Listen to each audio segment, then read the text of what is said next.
हे guys what's up, good morning everyone. तो कैसे हैं आप सब लोग। Welcome back to your own channel Deepak Yadav science academy. Welcome to the daily Hindu news and editorial analysis of 11th of October 2020। आज है तारीख 11 अक्टूबर 2020 और है संडे।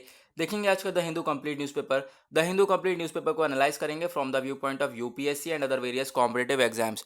तो गाइस डिस्कशन स्टार्ट करने से पहले अगर आपको लेक्चर की पीडीएफ चाहिए तो आपको करना क्या है, डाउनलोड करना है टेलीग्राम और फिर उसके बाद टाइप करना है यहाँ पर दीपक यादव आईएएस एकेडमी। आप लोग को चैनल दिख जाएगा। नहीं मिलता है चैनल तो कोई बात नहीं, इस चैनल का जो लिंक है मैंने आप लोगों को डिस्क्रिप्शन बॉक्स में दे दिया है। डिस्क्रिप्शन बॉक्स में से जाओ, इस लिंक को क्लिक करो और जाकर चैनल को अभी का अभी ज्वाइन कर लो। यहाँ पे आपको डेली बेसिस पे जो है द हिंदू न्यूज़पेपर मिल जाता है। आप डेली यहाँ से डाउनलोड कर सकते हो। साथ ही साथ आप लोगों को यहाँ पर डेली द हिंदू न्यूज़पेपर जो भी करंट अफेयर्स होते हैं उनका एक बैकग्राउंड एक्सप्लेनेशन भी आपको मिल जाता है। ओके, तो मैंने फ्रंट पेज पे नहीं आया हूँ क्योंकि आज हम स्टार्ट करेंगे पीछे से। द हिंदू जो संडे का आता है उसमें साइंस एंड टेक्नोलॉजी के पॉइंट ऑफ व्यू से बहुत ज़्यादा इंपॉर्टेंट न्यूज़ आती हैं, तो उनको हम सबसे पहले डिस्कस करेंगे, फिर धीरे धीरे ऊपर जाएंगे। ओके, तो डिस्कशन स्टार्ट करते हैं। तो आते हैं सबसे पहले हम लोग यहाँ पर। और आगे बढ़ने से पहले अभी तक हम चैनल को सब्सक्राइब नहीं किया तो सब्सक्राइब कर लेना। नीचे रेड कलर का बटन आ रहा होगा और बेल आइकन जरूर प्रेस कर देना ताकि आपके पास वीडियो की नोटिफिकेशन जो है डेली आती रहे। तो स्टार्ट करते हैं डिस्कशन। आते हैं पेज नंबर 1 के ऊपर। पेज नंबर 1 पे सबसे पहला आर्टिकल आप लोग यही देखोगे।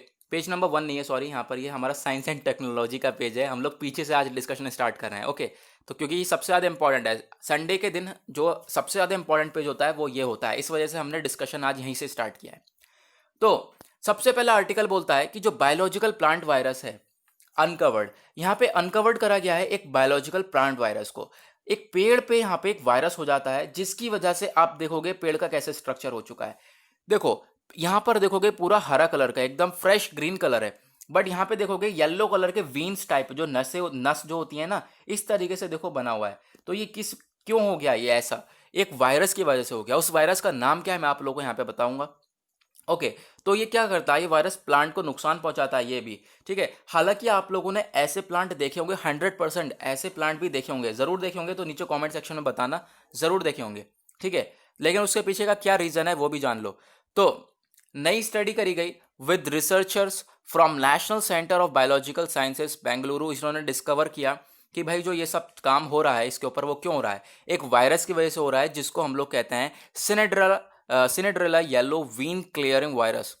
सिनेड्रेला येलो वीन क्लियरिंग वायरस नस की तरह होता है ना, नस जैसे होती है, नस को वीन कहते हैं। तो नाम याद रखना क्या हो गया, SYVC। Okay, Cinderella yellow vein clearing virus. तो इस वायरस का नाम है ये, जिसकी वजह से प्लांट पे ये जो है ऐसा हो जाता है। ओके, अब ये खतरनाक भी है, ये प्लांट को नुकसान पहुंचाता है। और कौन सी फैमिली से बिलोंग करता है ये भी देख लो। ये जो वायरस है ये एक रिप्रेजेंटेटिव है बेगोमो वायरस फैमिली का। बेगोमो वायरस फैमिली से यहाँ पे बिलोंग करता है। ये जो बेगोमो वायरस फैमिली है इसके अंदर 400 मेंबर्स हैं, उसमें से एक हमारा कौन सा है, Cinderella yellow clearing virus. Okay, yellow vein clearing virus जो भी कह लो, तो वो भी हमारा एक इस फैमिली से बिलोंग करता है। ओके, अब यहाँ पर आपके लिए इस वायरस का नेम जानना था, ये हमने देख लिया। और ये अटैक करता है, ठीक है, प्लांट के ऊपर। प्लांट भी वापस इस पर अटैक करता है कि भाई मैं बच सकूं, लेकिन फिर वापस वो काउंटर अटैक चलता है। अटैक्स काउंटर अटैक्स इस पर चलते रहते हैं, लेकिन फाइनली क्या हो जाता है, ये प्लांट के ऊपर ये वायरस लग चुका होता है। ओके, इस तरीके का ये प्रोसेस होता है। नाउ आगे बढ़ते हैं। उसके बाद नेक्स्ट आर्टिकल आप लोगों को ये दिखेगा। ये बोला जा रहा है कुछ हमारे कुछ ऐसे टाइप के एनिमल्स या फिर इंसेक्ट्स वगैरह जो कि जब हमारा इंडिया जो है इस तरीके से आ रहा था नीचे से और टकराया किससे, एशिया से, तो कुछ जो यहाँ पर क्या थे एनिमल्स वगैरह, इंडिया के जो इंसेक्ट्स वगैरह थे वो सब चले गए, माइग्रेशन कर गए किधर, माइग्रेशन नहीं कह सकते सॉरी, जैसे ही टकराया वो सब किधर चले गए, एशिया की साइड पे। मैं अभी आपको बताऊंगा इसके बारे में, आपको मजा आएगा इस आर्टिकल में सुनकर। पहले ये यहाँ पर ये देखो, spiders spin a tale of migration, constructed histories of sister spider family shows how they dispersed from India. यानी कि अभी इसकी इतिहास देखोगे तो यहाँ पे स्पाइडर की बात हो रही है, सिस्टर स्पाइडर फैमिली यहाँ से इंडिया से वो डिस्पर्ड, इंडिया से बिल्कुल खत्म हो चुकी है। कहाँ पहुंच गई है वो, साउथ ईस्ट एशिया में। कितने साल पहले, 55 से लेके 38 मिलियन साल पहले, 55 टू 38 मिलियन ईयर्स एगो एक स्पीशीज थी इंडिया के अंदर, वो थी सिस्टर स्पाइडर फैमिली। तो वो इंडिया से आज के टाइम पे पूरी तरह से खत्म होकर साउथ ईस्ट एशिया में पहुंच चुकी है। ओके, अब यहाँ पर ये हुआ क्यों, ये इतने साल पहले ये क्या घटना घटी थी जो ये साउथ ईस्ट एशिया में पहुंच गई है स्पीशी। तो आप लोगों को यहाँ पर मैंने एक पिक्चर शेयर करी है, जिन्होंने सुबह मॉर्निंग में देखी होगी वो समझ रहे होंगे थोड़ा थोड़ा। तो मैं अभी आपको एक पिक्चर दिखाता हूँ, एक सेकेंड। यहाँ पर ये देखोगे मैंने सुबह 4:20 के आसपास जो है पिक्चर शेयर करी थी।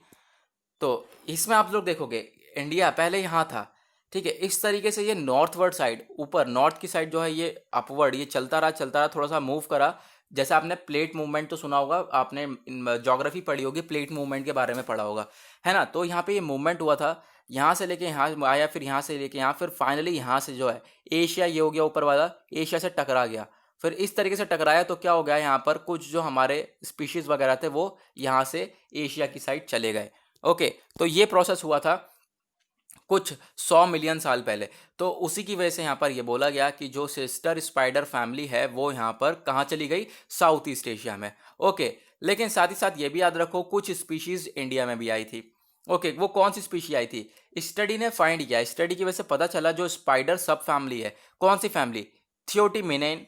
थियोटीमेने might have come from Africa, Africa से कौन सी आई है, थियोटीमेने। और उसके बाद एक सिस्टर फैमिली ओकिरोक्रेटेन है, ये कहाँ से आई है, साउथ अमेरिका से। दो स्पीशीज हमारी, दो स्पाइडर की सब फैमिली हमारे इंडिया में आई, एक अफ्रीका से आई, एक साउथ अमेरिका से आई। ओके, तो ये भी याद रखना कौन कौन सी स्पीशीज आई हैं।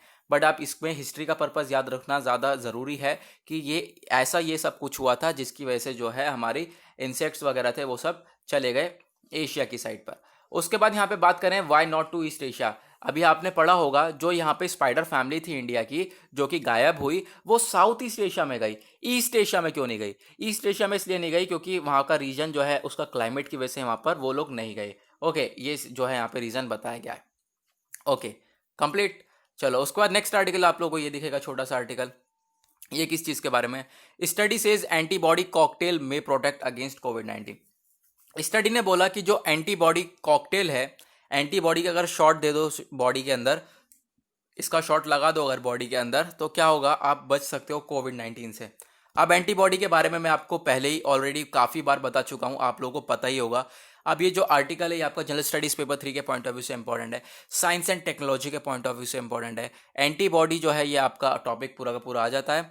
तो एंटीबॉडी को आप लोगों को पता है इम्यूनोग्लोबिन है। पहले चलो मैं आपको इस तरीके से बताता हूँ, पिक्चर में देखो, पिक्चर में यहाँ पर यहाँ से देखो, इस तरीके से हमारा एंटीबॉडी का शेप होता है, ठीक है। पहले तो ये हमारा आप देख लो एंटीबॉडी का वाई शेप होता है। उसके बाद यहाँ पे काम क्या होता है एंटीबॉडी का, कि ये एक लार्ज वाई शेप्ड है protein produce mainly by plasma cells, जो कि use by the immune system, जो हमारा इम्यून सिस्टम है उसके द्वारा एंटीबॉडी को यूज करा जाता है। ओके, उसके बाद ताकि जो पैथोजन्स हैं उनको ख़त्म कर दिया जाए बॉडी से। पैथोजन क्या होता है, बैक्टीरिया वायरस जो कि आपकी बॉडी के अंदर एंटर करते हैं, ठीक है। तो क्या काम है एंटीबॉडी का, फाइनली आपको पता चल ही गया होगा कि एंटीबॉडी क्या करती है, हमारे शरीर में एंटीबॉडी होती है।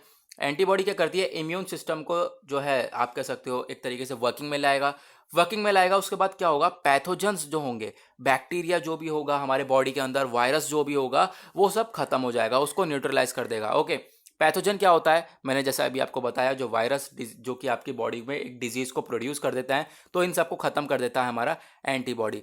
फंक्शंस क्या होते हैं सभी समझ गए होंगे, एक पैथोजन से बाइंड हो जाता है, ठीक है। उसके बाद यहाँ पे इम्यून सिस्टम को एक्टिवेट कर देता है ताकि जो बैक्टीरिया पैथोजन है उसको मार सके, ठीक है। अटैक करता है जो भी बैक्टीरिया होता है उसके ऊपर। तो यही सारी चीज़ें हमारी ये फंक्शंस हो गए। ओके, एंटीबॉडी प्रोवाइड करता है एक long term protection against pathogens. Okay, एक लॉन्ग टर्म प्रोटेक्शन यानी कि जो भी हमारा अब्बास हमारे बॉडी में बैक्टीरिया वायरस आ जाए तो उससे प्रोटेक्ट करता है हमारा एंटीबॉडी। जो बैक्टीरिया टॉक्सिन्स होते हैं उन सबको ख़त्म कर देता है। वही वापिस बार बार चीज़ें घुमा फिरा के जो बैक्टीरिया है उसको ख़त्म कर देता है हर तरीके से। तो ये जो है हमें कोविड-19 से भी बचा सकता है, ऐसी बात बोली गई है न्यूज़पेपर के अंदर। ओके, नाउ उसके बाद नेक्स्ट आर्टिकल पर आते हैं। यहाँ पर एक छोटा सा आर्टिकल दिखेगा, एक जो है स्टडी करी गई, देखोगे यहाँ पर एक माइस के ऊपर, एक चूहे के ऊपर यहाँ पे स्टडी करी गई लॉन्ग टर्म मेमोरी के ऊपर, और रिसर्च के द्वारा ये बताया गया कि जो एक्साइटेटरी और इनहिबिटरी यहाँ पे नेटवर्क्स होते हैं ये ट्रांसफॉर्म कर सकते हैं शॉर्ट टर्म मेमोरी को लॉन्ग टर्म मेमोरी में। ओके, स्टडी हुई माइस के ऊपर, पब्लिश करी गई नेचर में, सेज करी गई that excitatory neurons are involved in creating a memory trace. जो एक्सिटरी न्यूरॉन्स होते हैं वो एक क्रिएट कर सकते हैं मेमोरी ट्रेस को, यानी कि ये दोनों मिलकर ऐसा काम कर सकते हैं जो भी हमारे बॉडी के जो ब्रेन के अंदर ये दोनों होती हैं, ये दोनों न्यूरॉन्स कहाँ पे होते हैं, बॉडी के अंदर होते हैं, जिस आपने न्यूरोट्रांसमीटर का नाम सुना होगा। तो इन दोनों की मदद से क्या हो सकता है कि जो शॉर्ट टर्म मेमोरी है, जो छोटी छोटी भूलने की आदत है, वो आपकी लॉन्ग टर्म मेमोरी में चेंज हो सकती है, वो आपकी बीमारी छूट सकती है। ओके, ऐसा यहाँ पे स्टडीज़ के द्वारा प्रूव करा गया। ये किस पे करा गया, एक माइस के ऊपर, चूहे के ऊपर यहाँ पे सारी चीज़ें करी गई हैं। बट मैं आपको फिर भी एक लोकेशन दिखाना चाहूँगा ताकि आपके माइंड में क्लैरिटी हो जाए, कन्फ्यूजन ना हो। ये क्या होता है, एक्सीडेटरी न्यूरॉन ये है हमारी, और इनहिबिटरी न्यूरॉन ये है हमारी, इनहिबिटरी न्यूरॉन ये है हमारी, ठीक है। तो इस तरीके से इन दोनों का कनेक्शन बताया गया है। इनहिबिटरी न्यूरॉन क्या करेगा, आपका जो बैकग्राउंड नॉइस वगैरह होगा उसको कट डाउन कर देगा। एक्सीडेटरी न्यूरॉन क्या करेगा, इन दोनों की वजह से आप लोगों को क्या होगा, जो आप कह सकते हो कि शॉर्ट टर्म मेमोरी जो है वो आपकी लॉन्ग टर्म मेमोरी में चेंज हो सकती है, ऐसा रिसर्च के द्वारा बोला गया है। ओके, नाउ अब चलते हैं वापस अपने न्यूज़पेपर के ऊपर, और यहाँ पर एक छोटा सा आर्टिकल, फिर से दूसरा आर्टिकल, पहला आर्टिकल हमने खत्म किया, दूसरा आर्टिकल यहाँ पे आप दिखेगा कॉस्मिक वेव्स को लेकर। Using European southern observatory very large telescope, एक टेलीस्कोप की मदद से देखा गया कि छह गैलेक्सीज ने यहाँ पर, जो कि ब्लैक होल के अराउंड थी, तो यहाँ पर ये सारी बातें बताई गई कि जो छह गैलेक्सीज ब्लैक होल के अराउंड, ठीक है, देखी गई हैं।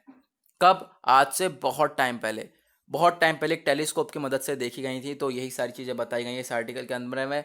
और ब्लैक होल क्या होता है मैंने आपको डिटेल में पढ़ाया है, आज से शायद 3 दिन 4 दिन पहले, मैंने 3 दिन पहले पढ़ाया होगा ब्लैक होल डिटेल में। तो देख के आप जाकर वो वीडियो देख सकते हैं। ब्लैक होल को मैंने बिल्कुल एक एक चीज़ उसकी जो है डिटेल में बता रखी है, ठीक है, कि ब्लैक होल क्या होता है। तो ब्लैक होल यहाँ पर देखा गया है कि 6 गैलेक्सीज जो हैं एक ब्लैक होल के अंदर, ये होता क्या है, यहाँ पर देखो एक ब्लैक होल क्रिएट हो जाता है, इसके अंदर जितना भी मैटर चले जाए, कुछ भी सामान चले जाए, इसके अंदर सब कुछ समा जाता है। ओके, कुछ वापस इसके अंदर से नहीं आता है। तो यहाँ पर इसके किनारे किनारे यहाँ पे गैलेक्सीज देखी गई, ये सब टेलीस्कोप की मदद से देखा गया है। तो इसी के बारे में ये आर्टिकल है। ओके, नेक्स्ट आर्टिकल हमारा कोविड-19 से रिलेटेड है, कोल्ड एंड कोविड-19। ओके, और यहाँ पे ये साथ ही साथ जैसे कि बोला गया कि catching a common cold could decrease severity of कोविड-19। यहाँ पे क्या हो सकता है कि कॉमन कोल्ड के थ्रू, अगर कॉमन कोल्ड है आपको, तो क्या हो सकता है, जो कोविड-19 है वो भी थोड़ा बहुत डिक्रीज हो सकता है। ओके, ठीक है, कॉमन कोल्ड, ना कि यहाँ पर कोई इन्फेक्शियल कोल्ड।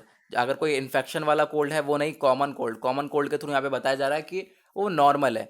ओके, उसके बाद दूसरी चीज़ यहाँ पे क्या बोली गई कि जो सार्स कोव 2 है, अगर आपको मान लो ये बोला गया कि अगर आपको पहले कोई वैक्सीन लगी हुई है, ओके, पहले किसी डिजीज़ की वैक्सीन लगी है, मेन चीज़ यहाँ पे इस आर्टिकल में यही है कि पहले कोई मतलब आपको बीमारी थी तो उसकी वैक्सीन आपको लग गई।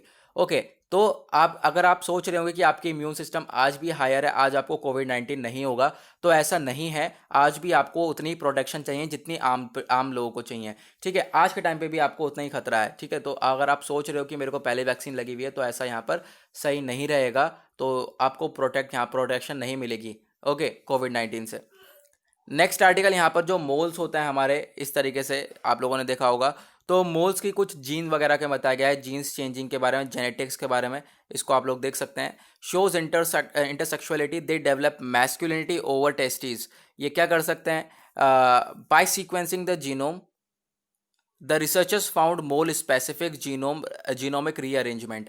देखो इनके अंदर क्या होता है, जीन जो जेनेटिक्स होते हैं उसके अंदर रीअरेंजमेंट देखा गया, ठीक है। एक टेस्टिंग के दौरान, एक रिसर्च के दौरान इनके अंदर क्या देखा गया, जीन के अंदर, जेनेटिक्स के अंदर चेंजेस देखे गए। ओके, जो कि यहाँ पे एक स्टडी रिवील करती है, जो कि इनकी जो जीन्स वगैरह, जो जीन्स होता है, जेनेटिक्स होते हैं, इसका जो क्या रोल प्ले करता है मोल्स के अंदर, तो ये सारी चीज़ें यहाँ पर एक मेन रोल प्ले करती है। ये सारी चीज़ें हमारी एक स्टडी ने सारी चीज़ें रिवील करी हैं। ओके, तो क्या बेसिकली बात हो रही है, जो जेनेटिक्स हैं, मोल होते हैं, इसके जो जेनेटिक्स के ऊपर बात हो रही है कि इसके जेनेटिक्स के अंदर कैसे कैसे बदलाव होते हैं। ओके, आगे बढ़ते हैं। हो गया हमारा साइंस एंड टेक्नोलॉजी का पेज ख़त्म। उसके बाद अगर आप आगे देखोगे ना, ये वाला पेज भी हमारा अच्छा खासा आता है, इंपॉर्टेंट होता है। बट यहाँ पे ये जो आर्टिकल्स है मैं डिस्कस कर चुका हूँ डिटेल में। ये वाला आर्टिकल किस चीज़ के बारे में, जो कि अभी नोबेल प्राइज़ दिया गया है। ओके, किस चीज़ के लिए, किस फील्ड में, क्रिस्पर कैस9, यानी कि केमिस्ट्री के फील्ड में। और इसके ऊपर तो मैंने एक सेपरेट वीडियो, 6 मिनट की वीडियो ही बना रखी है। आप लोग जाओगे चैनल के ऊपर, चैनल के लिंक पे क्लिक करो और वहाँ पर जाओ, वहाँ पे आप लोगों को 6 मिनट की वीडियो भी मिलेगी है। ओके, तो इसके ऊपर डिटेल वीडियो बना रखी है मैंने। इसको मैंने कुछ दिन पहले ब्लैक होल के बारे में, आज से 3 दिन पहले मैंने इसको डिटेल में डिस्कस कर रखा है ब्लैक होल के बारे में। ठीक है, ये सारे नोबेल प्राइजेस के बारे में बताया गया है। ये 2 विमेन को नोबेल प्राइज़ दिया गया था, ये तीन पर्सनालिटी को नोबेल प्राइज़ दिया गया था। फिजिक्स के फील्ड में दिया गया था, उसके बाद ये मेडिकल की फील्ड में दिया गया था। ये भी मैंने आपको डिटेल में बताया है क्योंकि इन्होंने हेपेटाइटिस सी वायरस को डिस्कवर किया था। जिस दिन आप ब्लैक होल वाला लेक्चर देखोगे उससे एक दिन पहले वाला ये हेपेटाइटिस सी वायरस वाला देख लेना है, इसको भी मैंने डिटेल में समझा रखा है। ओके, ये सारी चीज़ें मैंने आप लोगों को डिटेल में ऑलरेडी पहले ही पढ़ा रखी हैं। संडे में जो ये फ्रीक्वेंट आस्क्ड क्वेश्चंस में FAQ में क्या आता है, ये जो FAQ आता है इसमें क्या आता है, जो भी हमने संडे के जो पूरे वीक में हमने आर्टिकल्स पढ़े हुए हैं जो मोस्ट इंपॉर्टेंट होता है वो संडे को यहाँ पे कवर कर दिए जाते हैं। ओके, और कुछ नहीं है।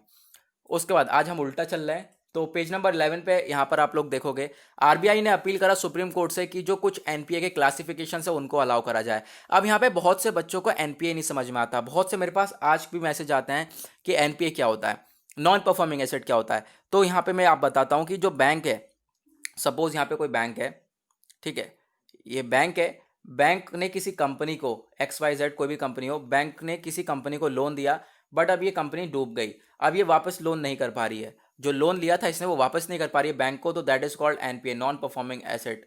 ठीक है, तो अगर बढ़ जाता है बैंक का तो बैंक को बहुत ज़्यादा नुकसान भी होता है। ओके, ठीक है, तो NPA क्या होता है, आई होप आप लोगों को समझ में आ गया होगा। उसके बाद आते हैं पेज नंबर 9 के ऊपर। उससे पहले मैं आप लोगों को बता दूं यार कि यहाँ पर देखोगे वर्ल्ड पेज जो है, वर्ल्ड पेज पे जो कंट्रीज मेंशन है तो वो आप लोग जाकर मैप में ज़रूर देख लिया करो यार।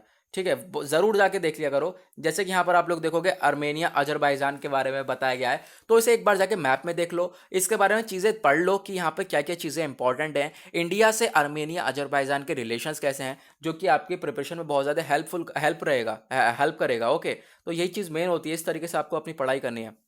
नाउ उसके बाद पेज नंबर 8 पे एक छोटा सा आर्टिकल ये आता है, ये किस चीज़ के बारे में है, ये आर्टिकल है जो कि वेमेन के अगेंस्ट अगर क्राइम होगा, वेमेन के अगेंस्ट, ठीक है, महिला के अगेंस्ट अगर कोई भी यहाँ पे अपराध होता है तो उसके लिए आपको एक स्टैंडर्ड प्रोसीजर फॉलो करना पड़ेगा। किसको फॉलो करना पड़ेगा, पुलिस वालों को। ठीक है, ये किसने बोला, मिनिस्ट्री ऑफ होम अफेयर्स ने, मिनिस्ट्री ऑफ होम अफेयर्स ने।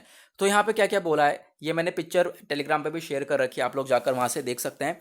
तो कुछ मैंडेटरी मेजर्स हैं जो कि पुलिस वालों को फॉलो अप करने पड़ेंगे अगर कोई क्राइम होता है विमेन के अगेंस्ट। सबसे पहली चीज तो FIR को रजिस्टर करना पड़ेगा। अभी आपने हाथरस में जो गैंगरेप देखा 19 ईयर ओल्ड गर्ल का, ठीक है, तो उसके रिगार्डिंग वहां पे बात करी गई, जो FIR है वो फाइल नहीं कर रहे थे पुलिस वाले, तो सब उसको देखते हुए सबसे पहले बोला कि FIR का रजिस्ट्रेशन सबसे पहले होगा। उसके बाद एविडेंस वगैरह को कलेक्ट करा जाएगा, यानी कि जो भी सबूत वगैरह होंगे उनको कलेक्ट करा जाएगा। ओके, ये बात बोली गई ताकि जो आने वाले फ्यूचर में हेल्प कर सकें।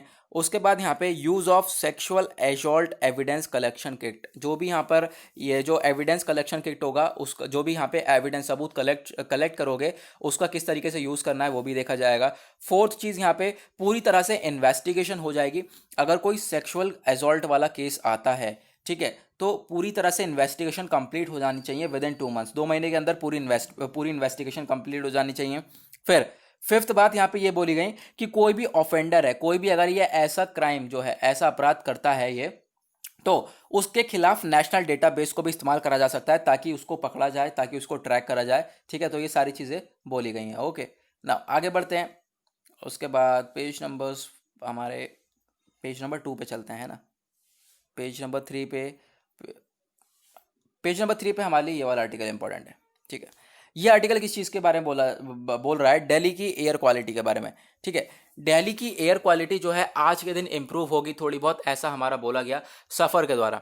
सफ़र का फुल फॉर्म क्या है, system of air quality and weather forecast and research. ये क्या काम करती है, जो भी एयर की क्वालिटी होती है उसको अंदाज़ा लगाती है, उसको फोरकास्ट करती है कि कैसी क्वालिटी होने वाली है। तो इसने बोला जो दिल्ली है, दिल्ली में आज जो संडे है, संडे थोड़े जो एयर की क्वालिटी है वो इम्प्रूव रहेगी। हालांकि जो सैटरडे था, सैटरडे में बहुत ज़्यादा गाड़ी मोटर चली, पॉल्यूशन बहुत ज़्यादा दिखा, तो आज के दिन जो है इम्प्रूव रहेगी, ऐसा बोला गया। अब मैं यहाँ पे आप लोगों को ये बताना चाहता हूँ कि एयर क्वालिटी इंडेक्स क्या होता है। एयर क्वालिटी इंडेक्स AQI, ठीक है। अब यहाँ पे एयर क्वालिटी इंडेक्स के थ्रू बताया जाता है कि जो ये विंड है या जो ये हवा है वो कैसी है। ठीक है, ये सब किसके थ्रू बताया जाता है, एयर क्वालिटी इंडेक्स के थ्रू। तो यहाँ पर आप लोग देखोगे, यहाँ पे AQI हो गया। AQI के थ्रू यहाँ पे ये पता चल जाता है कि जो विंड है, हवा है, उसकी कैसी क्वालिटी है। ओके, तो यहाँ पे आप लोग ये देखोगे, सबसे पहले ये चीज़ आप लोग यहाँ पे नज़र आएगी। सबसे पहले ग्रीन कलर, इसको कुछ कलर्स के थ्रू इंडिकेट करा गया है। अगर कोई हरा कलर है तो वो शरीर के लिए कम नुकसानदायक है। ओके, शरीर के लिए अच्छी है, मतलब कि कोई यहाँ पर इम्पैक्ट नहीं पड़ने वाला। उसके बाद थोड़ा सा डार्क कलर होगा तो शरीर के लिए नुकसान देगी। पिंक कलर और ज़्यादा नुकसान होगा शरीर के लिए। येलो कलर और ज़्यादा खतरनाक रहेगी। रेड कलर बहुत ही ज़्यादा खतरनाक रहेगी। डार्क रेड कलर तो बहुत ही ज़्यादा, यानी कि अस्थमा, ब्रीथिंग में प्रॉब्लम हो रही है, सांस लेने में प्रॉब्लम हो रही है, अस्थमा, रेस्पिरेटरी इम्पैक्ट, ये सारी चीज़ें आपको पूरी तरह से, ये जो पॉल्यूटेड एयर है ये आपके शरीर को बहुत बुरी तरह से बर्बाद कर देगी। ओके, तो यहाँ पे एयर क्वालिटी इंडेक्स का काम यह है बेसिकली कि इन कलर्स के थ्रू इंडिकेट करना कि जो हवा है वो किस टाइप की हवा है, किस क्वालिटी की हवा है। ओके, अब यहाँ पे ये भी बोला गया जो एयर क्वालिटी है, अगर इसके अंदर ये 8 के 8 अगर पॉल्यूटेंट्स, ये 8 के 8 अगर केमिकल सब्सटेंसेस हैं तो वो बहुत ही ज़्यादा प्रदूषित हवा है। वो कौन कौन से सब्सटेंसेस हैं? Particulate matter, nitrogen dioxide, sulphur dioxide, carbon monoxide, ozone, ammonia, lead. अगर ये सारी पॉल्यूटेंट्स हैं हवा के अंदर तो वो काफ़ी ज़्यादा खतरनाक रहने वाली है आपके भी बॉडी के लिए। ओके, ये सारी बातें याद रखना। आगे बढ़ते हैं। उसके बाद नेक्स्ट जो है पेज नंबर 1 पे आएंगे। पेज नंबर 1 पे आप लोगों को ये वाला आर्टिकल दिखेगा।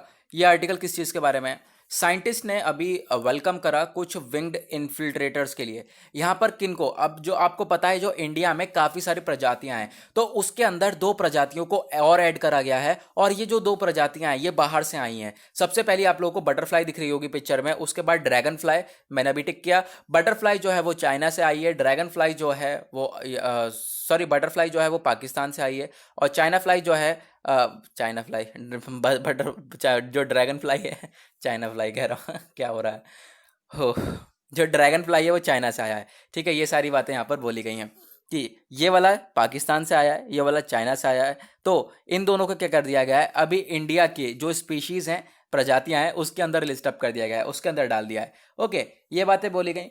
तो अभी यहाँ पर आप लोग देखोगे कि जो बटरफ्लाई है इसका नाम क्या है? Zebra skipper.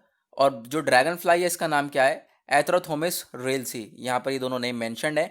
और उसके बाद ये बोला गया कि यहाँ पर हमारे पास इस बटरफ्लाई को ऐड करने के बाद इंडिया में जो बटरफ्लाई हैं, तितली हैं, उसकी कितनी स्पीसीज हो चुकी हैं टोटल? तो टोटल कितनी प्रजातियां हैं उसकी?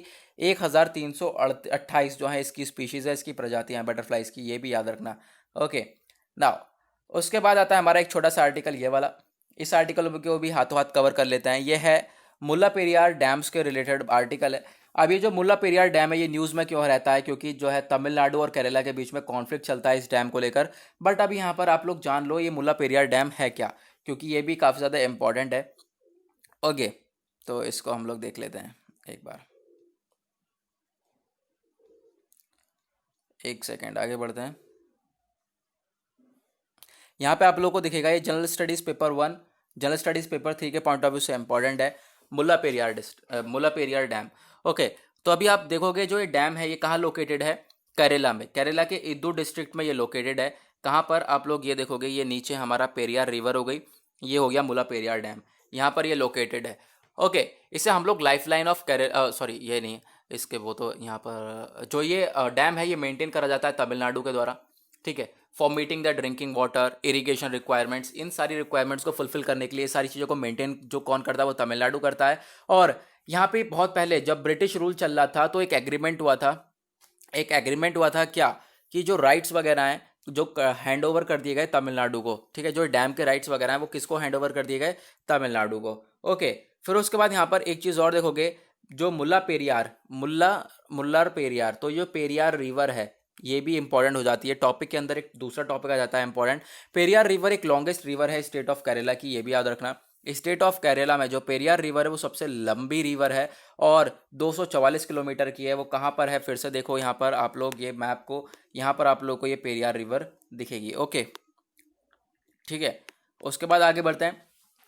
ये इसे हम लोग लाइफ लाइन ऑफ केरला भी कहते हैं क्योंकि केरला के काफ़ी सारा वाटर कवर करती है। ठीक है, इसे लाइफ लाइन ऑफ केरला भी कहा जाता है। और ये पेरियार रिवर जो है इसमें हर साल जो है पानी बहता है, ऑल ईयर राउंड यहाँ पे इसमें पानी बहता है। ये ओरिजिनेट होती है Shivagiri hills of western Ghats, western Ghat से जो है यहाँ पर ये ओरिजिनेट होके बहती हुई पेरियार नेशनल पार्क के थ्रू बहती हुई जाती है। ओके, इसमें कुछ ट्रिब्यूटरीज वगैरह हैं जो कि ऐड हो जाती हैं। ट्रिब्यूटरीज यानी कि कुछ छोटी मोटी नदी इसके अंदर कौन सी जुड़ती हैं, वो हैं मुथिरापुजा, मुलेयार, चेरुथोनी और पेरिनजमकुत्ती। यहाँ पर ये कुछ हमारी जो है छोटी मोटी रिवर्स हैं, ट्रिब्यूटरीज हैं, जो कि इसके अंदर ऐड हो जाती हैं। ओके, तो हमने कवर किया इसे। तो गाइज मुझे ऐसा लग रहा है कि हमने एक आध आर्टिकल जो साइंस एंड टेक्नोलॉजी वाला पेज है वहाँ पर मिस कर दिए हैं। तो यहाँ पर मैं आपको, अगर हमने कोई अगर ऐसा आर्टिकल है कि अगर जो मिस कर दिया हो तो कोई बात नहीं, बता देना, ठीक है। अगर मुझे ऐसा याद नहीं आ रहा, मुझे ऐसा लग रहा है कि हमने इसमें एक आध आर्टिकल मिस कर दिए हैं। तो अगर मिस करे हो तो मुझे नीचे कमेंट सेक्शन में बता देना कौन सा आर्टिकल मिस किया है, मैं आपको वो डिस्कस कर दूंगा अगले दिन। ओके, या कभी टाइम मिलेगा तो मैं उसको डिस्कस कर दूंगा। जो भी चीज़ें रह गई हैं वो मेरे पास कलेक्ट करके रखी हुई है, मुझे क्या क्या डिस्कस करना है। इंसॉल्वेंसी बैंक्रप्सी वाला डिस्कस करना है, और उसके बाद एक केस था वो डिस्कस करना है, ठीक है। केशवानंदा भारती केस डिस्कस करना है, ठीक है। 2-3 टॉपिक हैं जो कि मुझे याद है, उसकी टेंशन मत लो, वो मेरी रिस्पॉन्सिबिलिटी है, मैं आपको डिस्कस कर दूंगा। मैं आपको जो है एक्सप्लेन करके दे दूंगा उसको। बट यहाँ पर आप बता देना कोई सा टॉपिक अगर रह जा रहा है तो मैं आपको वो डिस्कस करके बता दूंगा। तो आज के लिए बस इतना ही, मिलेंगे आप लोगों से कल। आज के लिए bye bye, have a nice day.